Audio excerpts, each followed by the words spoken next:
குழந்தைங்க நாம சொல்றத காது கொடுத்து கேட்கறாங்களா என்னன்னே தெரிய மாட்டேங்குது. நாம பாட்டு காட்டு கத்தெல்லாம் அட்வைஸ் பண்ணிக்கிட்டே இருக்கோம். ஆனா அவங்க பாட்டு அவங்க பண்றத பண்ணிக்கிட்டே இருக்காங்க. இந்த மாதிரி நீங்க மட்டும் இல்ல, நிறைய பேரண்ட்ஸ் ஃபீல் பண்றோம். முக்கால்வாசி பேரண்ட்ஸோட நிலைமை இதுதான்.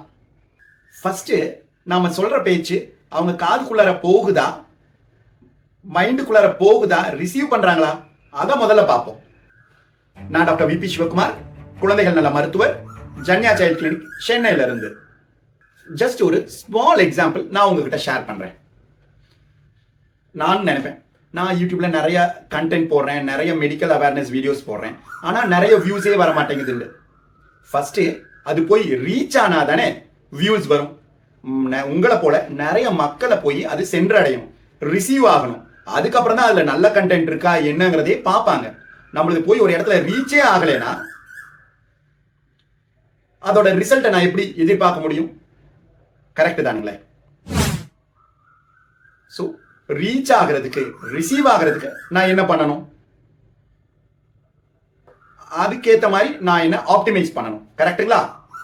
அதே மாதிரி தான் நீங்க உங்க குழந்தைக்கு அட்வைஸ் பண்றதாகட்டும், பாடம் சொல்லி கொடுக்கறதாகட்டும், இல்ல நார்மலா கான்வர்சேஷன் ஆகட்டும், அவங்கள ரீச் பண்ணணும், அவங்க மனசை தொடணும்.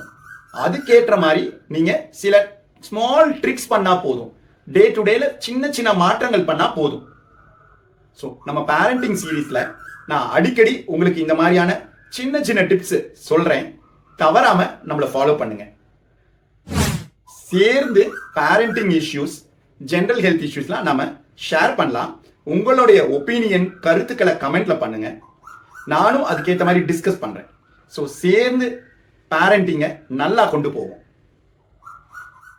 சரி, ஃபர்ஸ்ட் அண்ட் ஃபார்மோஸ்ட் குழந்தைய நம்ம எப்படி ரீச் பண்ண முடியும் அப்படின்னு பார்த்தோம்னா, உங்களுடைய authoritative tone கம்மியாகணும்.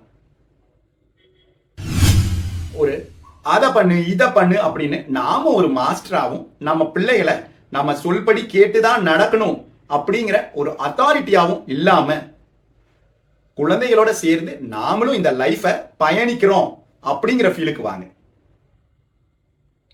We are just walking along in our lives with our kids. அதுக்கு பதிலா அவங்கள பர்ஃபெக்டா வளர்த்தணும், ரொம்ப ரொம்ப பர்ஃபெக்டா பண்ணணும், எல்லாமே அவங்க கரெக்டா பண்ணணும், கரெக்டா ஹோம்ஒர்க் பண்ணணும், கரெக்டா இது பண்ணணும், விளையாடணும், எல்லாத்துலயும் நம்பர் 1 இருக்கணும் அப்படிங்கிற எக்ஸ்பெக்டேஷன்ஸை முதல்ல குறைவா வச்சுக்கோங்க. அன்கண்டிஷனல் லவ், அன்கண்டிஷனல் அக்செப்டன்ஸ், இதுதான் இனிஷியல் திங். கட்டாயம் குழந்தைங்களாம் நல்லா தான் வரணும், நல்லா படிக்கணும், எல்லாத்துலயும் திறமைசாலிகளா இருக்கணும். பட் அதுக்கு நாம எடுப்புல ஸ்ட்ரிக்டா பண்ணோம்னா வேலைக்காகாது. நாம அன்பு கொடுத்தாலே ஆரம்ப காலங்களில், இனிஷியல் இயர்ஸ்ல அது ரொம்ப நல்ல ரிசல்ட்டை கொடுக்கும். என்னுடைய பிராக்டிக்கல் எக்ஸ்பீரியன்ஸ்ல நான் உங்களுக்கு சொல்றேன். அன்பு தான் ஆயுதம், அதை ஃபாலோ பண்ணுங்க. So don't be authoritative, be a friend. Big boss ஆட்டம் நிறைய ரூல்ஸ் அது இதுன்னு போடாம ஸ்மால் பாஸ் மாதிரி அப்பப்ப கொஞ்சம் ஜோக் எல்லாம் பண்ணிக்கிட்டு இருங்க. குழந்தைங்களோட எவ்வளவு ஹாப்பியா சீர்ஃபுல்லா இருக்க முடியுமோ இருக்க ட்ரை பண்ணுங்க.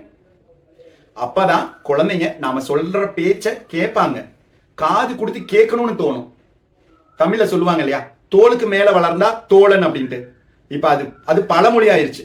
இப்போதைக்கு லேட்டஸ்ட் என்னன்னா, குழந்தைங்க நடக்க ஆரம்பிச்சாலே நமக்கு நண்பேண்டா அந்த ஃபீல்ட்ல தான் இருக்கணும். ஸோ குழந்தைங்களோட எவ்வளவு தூரம் ஃப்ரெண்ட்லியா நம்ம பழகிறோமோ அவ்வளவு தூரம் நம்ம சொல்ற பேச்ச குழந்தைங்க கேட்பாங்க. அடுத்த பேரண்டிங் சீரீஸ்ல மறுபடியும் நான் உங்ககிட்ட பேசுறேன்.